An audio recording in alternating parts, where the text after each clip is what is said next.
ભાવનગર જિલ્લાના શિહોર તાલુકાના સણોસરા ગામમાં ફરી એક વખત સરકારી અનાજ પકડાયું.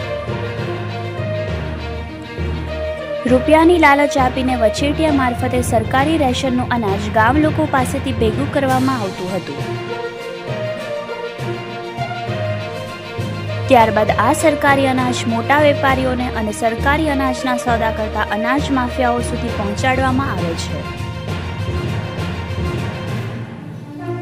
સણોસરા ગામમાં 5 દિવસમાં બીજી વખત ઘઉં અને ચોખા સાથે સમીર નામના વ્યક્તિને સરપંચે રંગે હાથ ઝડપી લીધો.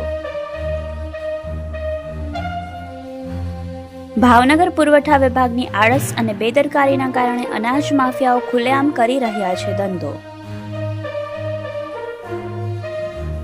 Bureau report, Yashvi Gujarat news, Sihor.